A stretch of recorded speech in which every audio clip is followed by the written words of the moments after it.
And then they are saying, we're going to round off to 2 decimal places. So you solve for theta, but you round off to 2 decimal places. So what's important here, we need to know what is going to be here. Now, this is a cost function. They're asking you about the cost function. But before you can get the cost function, you need to make sure that you make cost the subject of the formula. Oh, so if you make cost the subject of the formula, we're going to say we have 3, the cos of theta, which is going to be equal to -2. And then you first divide by 3, you divide by 3, and then it says the cos of theta is going to be equal to -2 all over 3. Now, let's say this question was given this way. You're still supposed to do exactly the same thing. Let's say you're given 3 cos theta plus 2, which is going to be 0. Now, first you need to make cos theta the subject of the formula. Before you can solve for theta, you need to make sure which you have cos theta as the subject of the formula. So you're going to take these 2 first to this other side. First, agree the 2 and the theta, they're not together. Now, how would you know what they're together? Sometimes they give us this question this way. They do something like this. If they do something like this, it means those 2 are a pair. You can't separate them. But if they are not put inside the bracket, it means they are separated. So you can say, okay, just like when you were dealing with roots, we want the things that have a trig function one side and then everything that doesn't have a trig function one side. So we're supposed to start by saying, okay, take this to this other side and then 3 the cos of theta, which is going to be equal to -2. It's like, how do you undo addition? How are you going to undo an addition? You undo an addition by what? By subtracting. And then here you have 3 multiplied by the cos of theta. How do you undo a multiplication? You do what? Divide. So you divide and then you divide. It says the cos of theta is going to be -2 over 3. Now, we know what is the cost function. Here's what we are saying. We are saying this thing here, you can write it as a cost function. The cost function can be written as y is equal to the cos of theta. And then we can ask you to go and draw the cost function. If you are to draw the cost function, how does it look like then? This is how the cost function look like. And then remember, I gave you a restriction here. The restriction was saying theta should be an element between 0 up until 306. So I'm saying, go and show me between 0 up until 306. Now, equals graph, it doesn't start with 0 and end with 360. They gave you the restriction here. They're saying, go and start with 0 and end with 306, which is the basic one that we were doing in grade 10. Okay, if you look at the following graph then. So this is going to be your cost graph. This is the basic cost graph. What they're saying then is this here.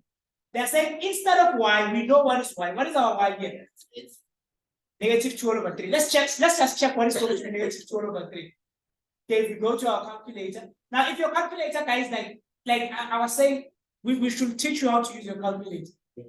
And then your calculator, it should have degrees and maths. If it doesn't have degrees and maths, it means it has other things. If it has other things that you don't understand, always clear.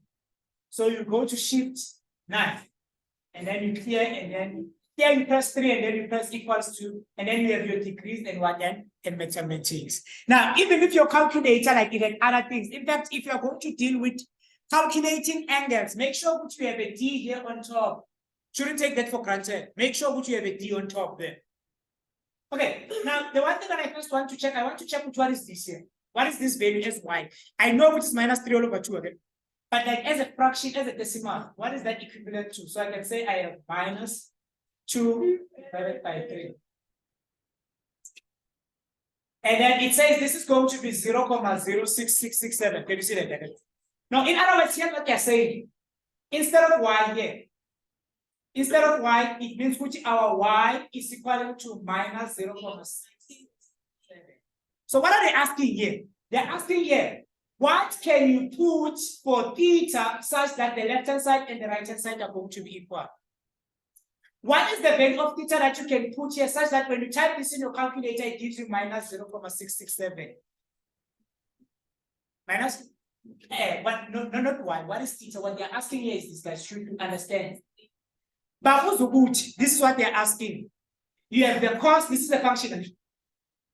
If this is a function, what are the values of theta that you can put such that here you are going to have -3 all over 2? That's what they're asking. What can you put here such that when you type this in a calculator, you will say cos I would say cos of 50, for example. Cos of 50, what does it give me? It doesn't give me what I'm looking for, because here I'm looking for minus 0.67. That's what they're asking, they're telling me actually. So we can go into this graphical. If you go into this graphical, here's what we have here. You can come and say, okay, yeah, I have 0.6. If I have 0.6 here, I can then draw just a horizontal line. If I draw a horizontal line, and then I check where my graphs are going to intersect. They intersect here, and then they also intersect here. So these are my solutions. When your y is minus 0.6, these are going to be your solution. Solution number 1 is at C, solution number 2 is at what? At D. So you can do that graphical if you knew how to draw the cost graph. You are going to say to them, okay, when our y is minus 0.6, this is our y. What are going to be the theta value? Our theta value is going to be this one. Let's just check here. What is going to be our theta? If we check the coordinates of C, they say which we are going to have 125.67. And then the coordinates of D, they say which we are going to have 235.136. So there's why two solutions? You know, you're asking why two solutions. We have two solutions because when y is equal to minus 0.6, the graph, the y value is touching the graph 2 times. So it means you have a value here, that's number 1, that's the first value that you have, and then you also have another value there. Then how do we do it algebraical? Perhaps that's the next question that you can ask. How do we get the solutions? Because we don't want to do it graphical. So if we don't want to do it graphical, we are going to do it algebraical. How then do we do it algebraical? We are going to use what we call the reference angle method. We have what we call the graphical method, we have the reference angle method. So let's start with the graphical, with the reference angle method. On the reference angle method, this is how we do it. We are going to say that we have theta, which is going to be the cos arc of 2 all over 3, not minus. Why we don't include the minus? The minus is just there to give us what? The direction. So you come and say, okay, if this is going to give me the direction, what they're asking is this. Where is cos going to be negative? Where is cos going to be negative? So we have all students. We have 0, 90, 180, 270. Where is cos going to be negative? Where do we expect cos to be negative? It's going to be cos. It's third and what end? And second quadrant. Now, what are the values that you can get for second quadrant? Values that you are going to get here for your theta. You're going to get values that are between 180 and 190.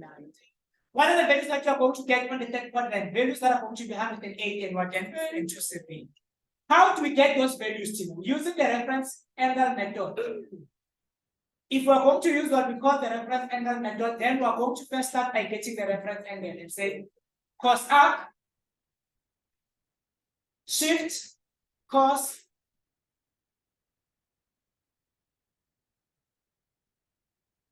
then we're going to have 2 divided by 3. And then it gives us 189. Okay, now we need to round off again. So if you don't know how to round off, we can say shift, and then we say fix again. And then we say 2 decimal, it gives us 1,19. Okay, fine again. Now what we call this is not your answer, this is going to be what we call your reference angle.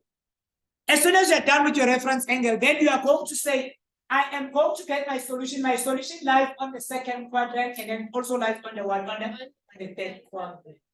So my solution should be a value between 180 and 90. My solution should be a value between 180 and 270.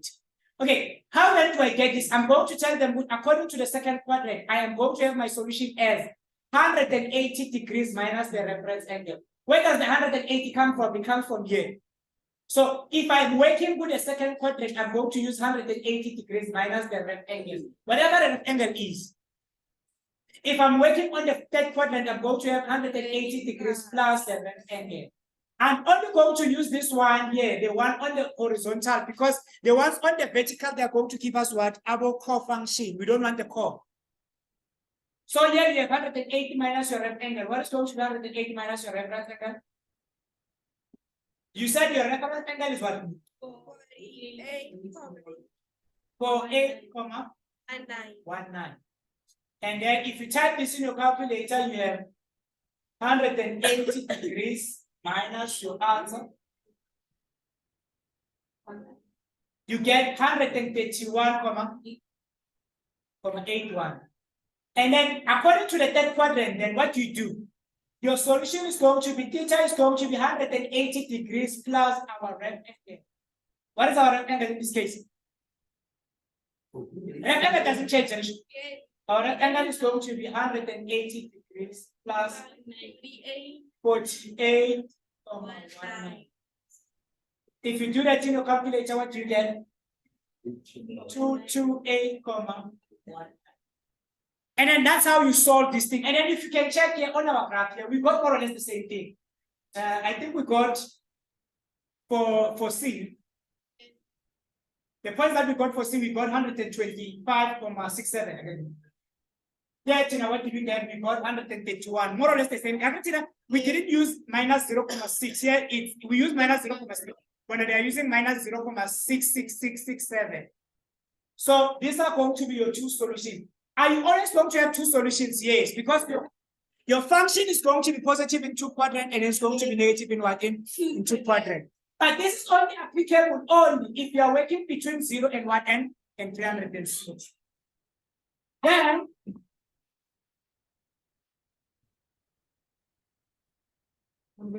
yes. If you are working from 0 to 360, that one is for grade 10. Okay? For grade 10, you're always going to get two solutions. It's either you're going to work where it's positive or you're going to work where it's what? It's negative. And then it's positive in two quadrants and then it's negative in what? In two quadrants. So as your activity now, you can come and do the following. Number D, number E, number F, and number 2. Your activity is number D, number E, number F, and number 2.